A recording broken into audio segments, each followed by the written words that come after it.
Hey everybody, it's me, Arlene, Delicious Delights. So today I want to react yet again to another list on the 8th Fragrantica Community Awards. Today I'll be reacting to the list of Best Women's Fragrance of 2024. I do want to talk about the top 10. There were so many others that were voted for, of course, but I will be reacting to the top 10 from the Fragrantica members. And to be honest, I don't own any of the bottles in this top 10. I have purchased some new releases from this year and they are in the list but further down. So today I'll just be reacting to what's the most popular fragrances that people are loving right now according to the Fragrantica members, but in a separate video I'll talk about my personal favorites from 2024 and then also some of 2023. So shall we begin with the first one? In the 10th spot, Jean-Paul Gaultier Le Parfum. So this one is a re-release and I'm not sure if it's the exact same scent from the Le Parfum version from some years ago, which I have here, a small bottle, and I actually also have a big bottle of it because I love it. It's one of my most favorite gourmands of recent years, and I have read some reviews on the new 2024 version of Le Parfum, and apparently they're not the same, but I have not tested the new version. Also, I should mention on the bottle of the 2024 version, the neck piece is different. This one has very nice rose detail design around the neck, but the new version has like a raised glass and then it's painted with some gold, which I don't think it's as pretty as this, to be honest, but I'm not sure if it's the exact same scent. Hopefully it is. Hopefully it's not reformulated because I actually really love this version of Jean-Paul Gaultier Le Parfum, which of course is a flanker of La Belle. So that's number 10. In the 9th spot, Amouage Guidance 46. So this one I know is super popular. It has gone viral. The bottle is super cute. But for me personally, this one did not work out for me, and on my skin it doesn't smell that great. So also it's an extremely expensive scent, but Amouage Guidance, ooh, I'm getting mixed up here. Guidance 46 is the new version, and then I'm talking about the regular Amouage Guidance. Sorry about that. Amouage Guidance 46 is the new version from 2024, which I do have a sample of, but I haven't tried it yet. So I wasn't a huge fan of the original Guidance, even though I found it to be very interesting, and it's like one of the most potent scents, I think, from the house. I haven't tried the 46, but I will be doing a video on the Guidance 46, like a first impressions or a review sometime in the near future. So I can't say much about this one here, but some main notes are pear, rose, rosewater, sandalwood, and akigala wood. And I think these notes, if I remember correctly, are similar to the notes in the original Guidance. So that's number 9. In the 8th spot, a Middle Eastern scent, LFA Eclair. And this one is another one that's gone viral on TikTok and Instagram, YouTube. Super popular scent. I have been testing this one for about a week and a half now. So this one I'll also be reviewing very soon. But some notes in this one: caramel, milk, sugar, honey, vanilla, praline. So very, very sweet gourmand scent. Sugary, sweet, thick, dense, heavy caramel. Very realistic gourmand scent. I'm not surprised that this is on the list. Gourmands are having a moment, even more so than normal, it seems like. And I really, really love gourmands myself. I have heard this one being compared to Bianco Latte from Giardini di Toscana. And that's another one that's super popular as well.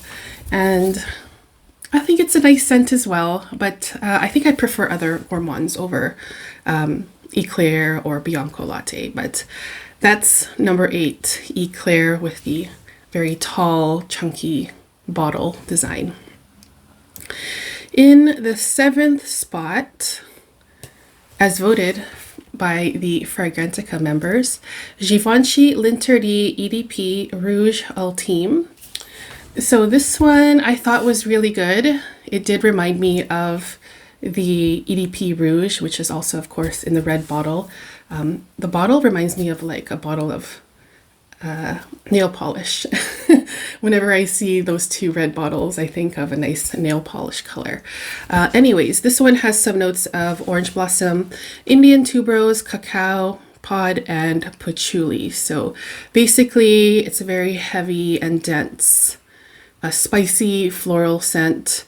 Also something for colder weather, I think. But I do enjoy many from the L'Interdit collection.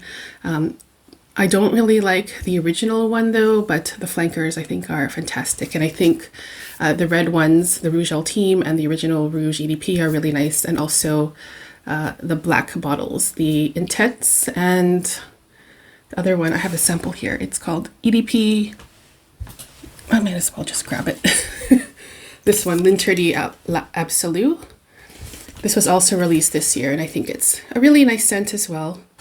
Even though I don't own any L'Interdit scents, I still can appreciate them, and I think they're very nice as well. So this one, I'm also not very surprised that it's been voted for in the top 10. In the 6th spot, Parfums de Marley Vala or Valaya.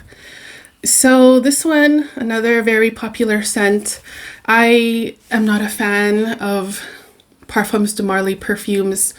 I have a travel size of the Delina. I think that's the only thing I own from them. And even then, I'm not a huge fan of Delina. Even though I keep on trying to test it out and make it work, it just doesn't work well for me. And I've mentioned that several times in the past. But this one is the one in the white bottle. It has some notes of aldehydes, orange blossom, lily of the valley, musk, and vanilla. I think it's a very pleasant scent, very expensive scent, but pleasant nonetheless. I remember it being fresh, soft, very musky, sweet, and there's some citrus in there, and also very powdery. So it's a very light, calming, relaxing kind of scent. I think it's very nice, but not nice enough for me to want to own myself. I have heard that this is also similar to Fleur Narcotique from Ex Nihilo. I haven't compared the two. But yeah, that's number 6, Parfums de Marley Valaya or Valaya. The other one that they released earlier this year, Palatine, I wasn't a huge fan of that either, and it's not on the list here, so just wanted to add that, I guess. So that was number 6. In the 5th spot, we have YSL Black Opium Over Red. So of course, this is a flanker of Black Opium, which I am a fan of. I think this is a very, very beautiful scent. There's some notes of cherry, vanilla, coffee, and patchouli in this one. I kind of wish the cherry note would be more prominent than it is in the scent, but I think it's a very nice, wearable, fruity version of Black Opium. And of course, cherry is a very popular note from this year and the past few years. I also think that if you own a couple of Black Opium perfumes, flankers, I don't think you need to own all of them because they are similar. They are all kind of connected, and you know, they're similar, not exactly the same. Of course, there are different notes in the sense, but I don't feel like I need to own every single flanker that comes out from Black Opium, even though I enjoy them a lot. And I'm still waiting for the new version to be released in the Netherlands, the Black Opium glitter. I'm already mesmerized by the bottle, kind of hypnotized with how beautiful it is with the glitter and the pink where it says Black Opium. It just looks super pretty.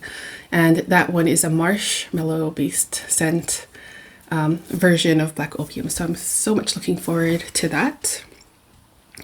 In the fourth spot, Diptyque Le Parfum. And this one I do have a small little travel size of it.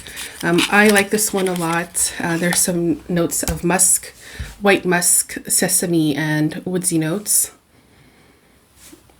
And this one basically reminds me of steamed rice, hot, freshly cooked steamed rice.